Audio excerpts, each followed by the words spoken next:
আমরা ঘুরতে গিয়েছিলাম লালন শাহের মাজার কুষ্টিয়া। এখানে দেখার তেমন কিছু নেই, তারপরেও মানুষ যায়, তাই আমরাও কৌতূহলবশত গেলাম যে লালন শাহের মাজার দেখব। এটা হচ্ছে মূল মাজার যেটা, সেটা লালন শাহের। এখানে বসার জন্য বিভিন্ন ব্যবস্থা করা আছে, লোকজন যাচ্ছে, ছবি তুলতেছে। এটা হচ্ছে একতারা, একটা হাত বানিয়ে একতারা তৈরি করা আছে। এখানে অনেকে ছবি তুলতেছে, আমরাও তুলছিলাম ছবিগুলো, ভিডিও করছি। শুধু মাজার আর মাজার, অনেক কবর আছে এখানে। আর লালন শাহের যে মূল কবরটা, ওইটা হচ্ছে ভিতরে ভিতরে দুইটা কবর আছে, একটা লালন শাহ আর একটা জুনুকার। যদিও এখানে নেম প্লেট দিয়ে আছে, অত কিছু মনে নেই। ভিডিওটা যেহেতু রোজার আগে করা, লেট পোস্ট। এখানে আমার তেমন একটা ভালো লাগে না, বিশেষ করে এখানে যে গান বাজনার যে ব্যবস্থাগুলো, বিদেশিরা আসছে, সবাই যে বসে বসে গান বাজনা শুনতেছে, ভিডিও করতেছে। মাজারে এভাবে গান বাজনা জিনিসটা, যেহেতু এখানে কবর, কেমন দেখায়। সব এরা গান গাচ্ছে, বিদেশিরা শুনতেছে, দেশি লোকজনও শুনতেছে। এখানে সব ধরনের লোকই আসে মাজার দেখতে, আর এইভাবে গান বাজনা হয়। এই যে দেখেন, অসাধারণ একটা ভিউ ছিল যদিও, তবে মাজারের জন্য এগুলো ঠিক না। সব বিদেশিরা এখানে আছে। এই যে গানটা বেশ বড়ই ছিল, আমি যদিও সম্পূর্ণ গানটা ভিডিও করি নাই। ঘুরে ঘুরে দেখেন নাচতেছে একটা নিয়ে একটা বয়স্ক লোক। কেউ হারমোনিয়াম, কেউ তবলা বাজাচ্ছে, সাথে মহিলারাও আছে, তারাও গান গাচ্ছে।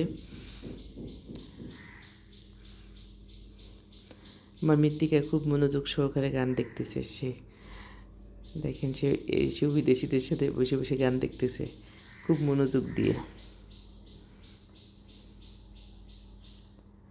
অনেক সুন্দর একটা ভিউ সব মিলিয়ে।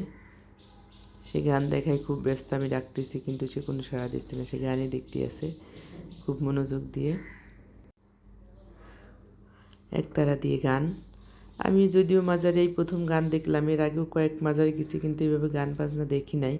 লালন শাহের মাজারে যেভাবে গান বাজনা হচ্ছিল, সব লোকজন আসতেছে, ভিড় জমাচ্ছে, গান শুনতেছে।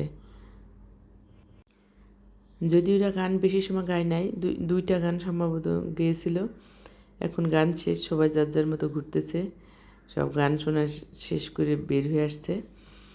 এখানে সব মাজার দেখতেছে, এখন শুধু মাজার আর মাজার। এখানে লালন শাহের একটা ছবি দিয়ে আছে।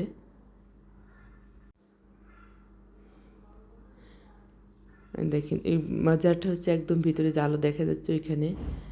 যে যদি আমি ভিতরে ঢুকি নাই, তবে যেতে বাধা নেই। বিদেশিরা আসছে, ছবি তুলতেছে, অনেক মানুষই আসছে, প্রচুর ভিড় হয় এখানে। মানুষ কি দেখতে আসে আমি অবশ্য বুঝিনি। জায়গাটাও বেশি বড় না, ছোট। ওই এক জায়গায় দিয়ে ঘুরতে হবে, পাশে আছে বিশাল একটা মাঠ, ওইখানে বিভিন্ন দোকানপত্র আছে। সব লোকজন, পরিবার পরিজন, স্কুল কলেজ সবখান থেকে এখানে ঘুরতে আসে লালন শাহের মাজারে। যদিও আমরা বিকেলবেলা গিয়েছিলাম, একটু অন্ধকার অন্ধকার হয়ে আসতেছিল। ঘুরতে ঘুরতে গান শুনতে শুনতে বেশ বিকালই হয়ে গেল, মাগরিবের আজান দিয়ে দিই। মৃত্তিকা এখন এইখানে বসে সেলফি তোলায় ব্যস্ত, আমি সেই ফাঁকে একটু ভিডিও করে নিলাম। এখানে অপোজিট পাশে আছে মার্কেট।